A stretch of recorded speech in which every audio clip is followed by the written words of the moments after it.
And we're back. We are now ready to prepare the master budget for our company, Hampton Hams, known as HH. We will prepare a master budget for October, November, and December. Okay? The first step is to develop a sales budget for the fourth quarter of this year.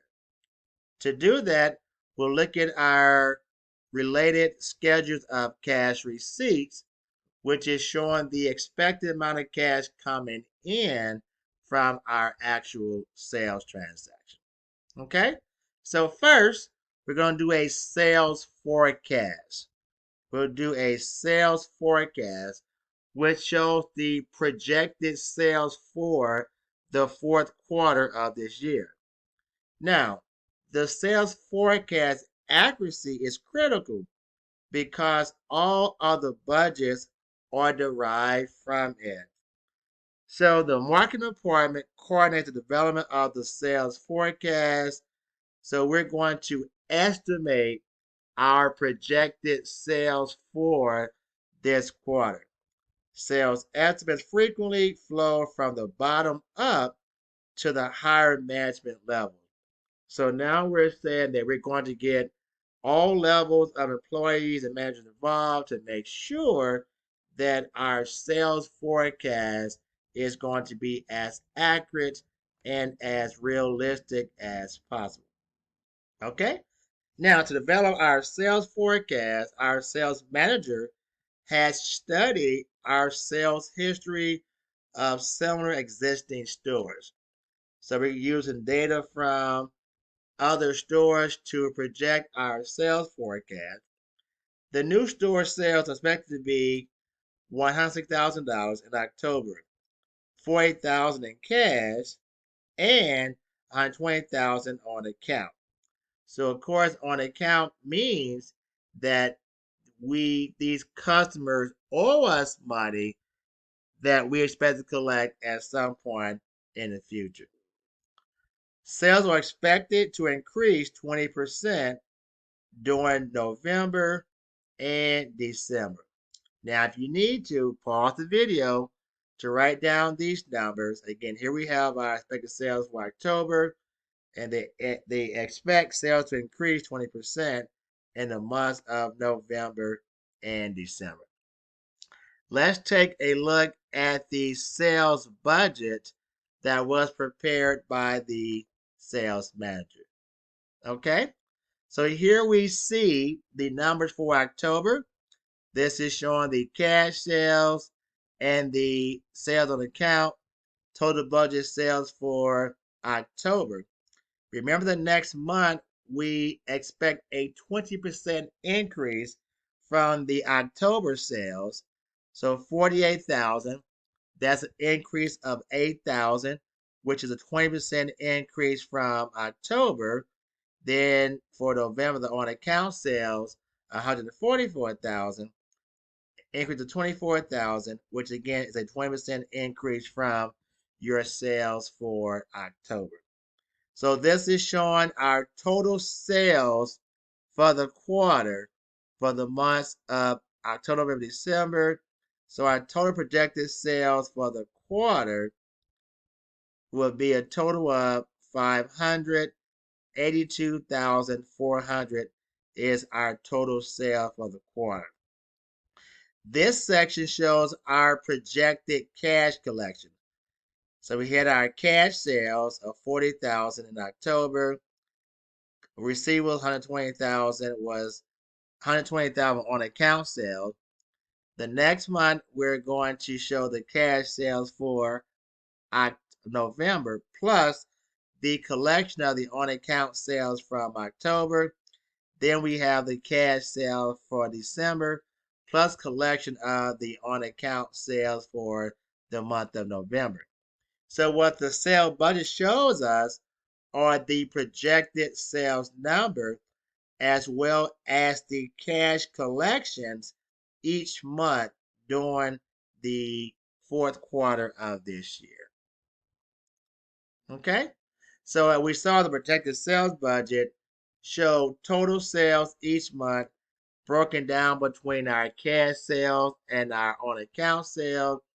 The sales forecast reflected a 20% increase in sales over sales from the previous month, both in cash sales and sales on account. So they're just showing you how we got the numbers. The 48,000 for November was the 20% increase in October sales of 8,000 plus 48,000 gave us the 48,000.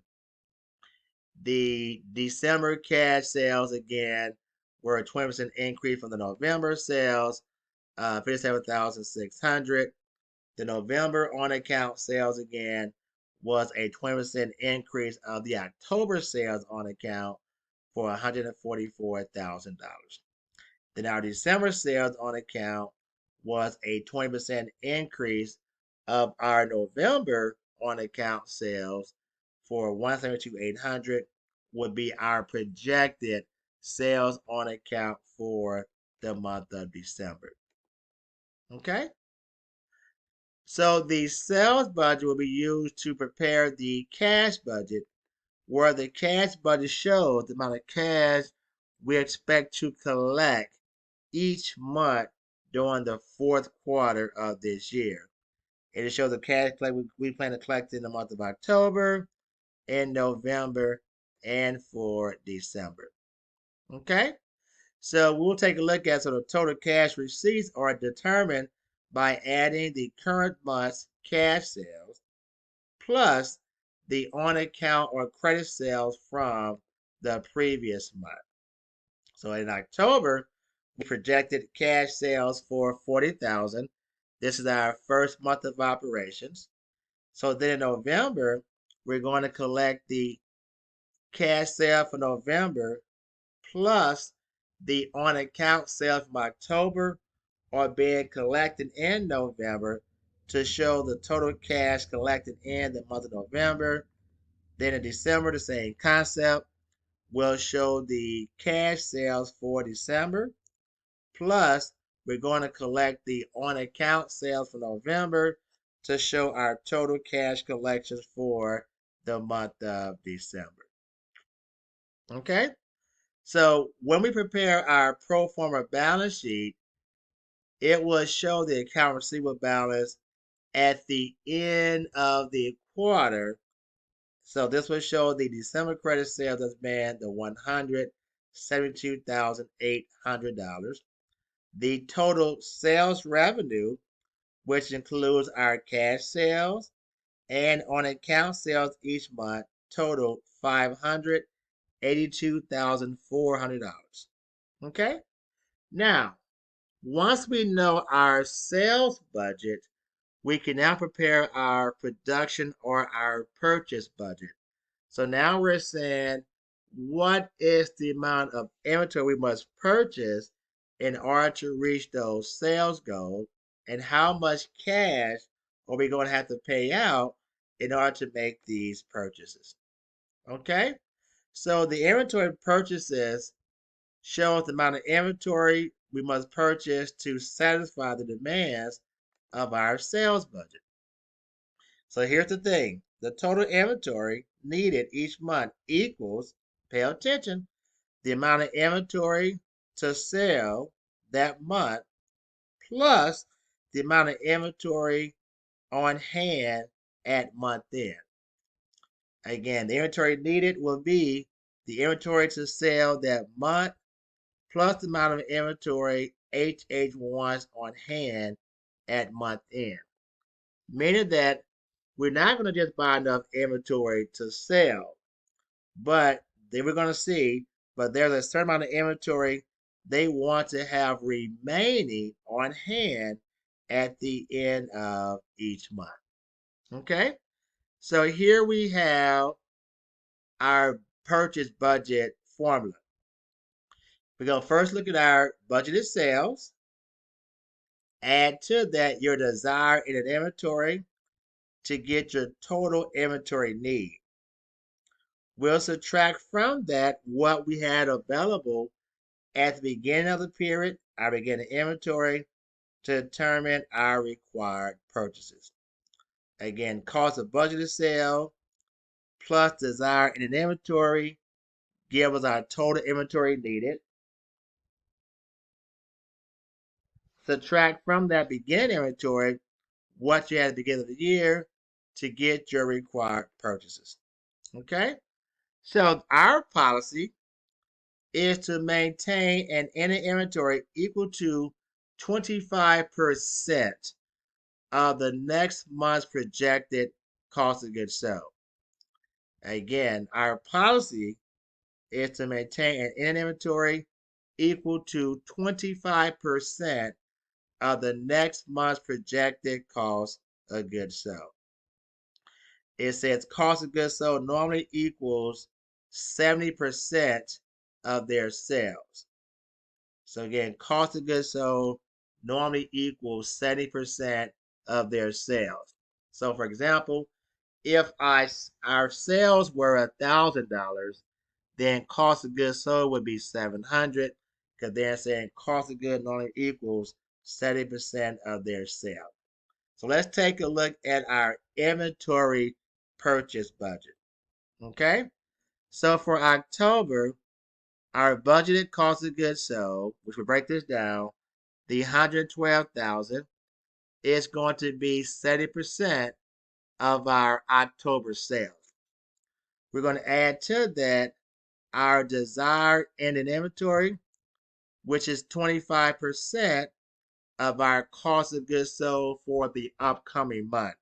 So the 30,600 represents 25% of our cost of goods sold for the month of November. So this was our first month of operation. So you add those together to get total inventory needed.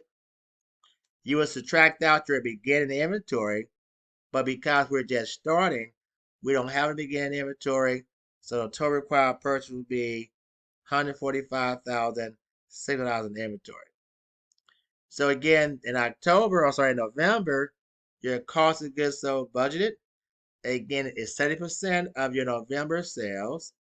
Your desired ending inventory, shown here, represents 25% of our cost of goods sold for the month of December. Add those together. Now subtract out your beginning inventory. So pay attention. Your October ending inventory becomes your November beginning inventory. Again, your October ending inventory becomes your November beginning inventory. So we'll subtract what we had already from what's needed to get the amount of purchases that we're going to make during the month of November. And we'll do the same thing for the month of December. In terms of cash payment, we're saying that 6% of the current amount of the current month's accounts payable will be paid this month, and then 40% of the prior month is going to be paid.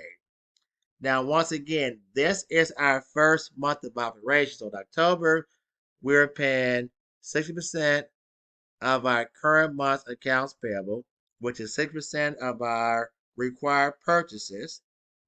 Now, for the next month, November is 6% of our required purchases, but we're also paying the remaining 40% that was owed from the month of October. I know it's a lot, but I'm going to break this down a little bit further for you, and then we're going to continue. So again, for our cost of goods sold for October, it was 70% of our October sales. 112,000 would be our budget cost of goods sold for October. Our desired in inventory would be 25% of our cost of goods sold for the upcoming month. So 25% of November's cost of goods sold was 33,600. So our desired inventory for the month of November would be 25% of our December sales. That amount was $40,320. So our desired inventory for December is based upon a January sale, which wasn't given, but they're saying that's $140,000. So to get your desired inventory for December, you're going to take 25% of the 140,000 to get that number. That's a lot. Take a chance to pause, get that information in. We're going to come back with the conclusion of our chapter 14 video lecture. Bye bye.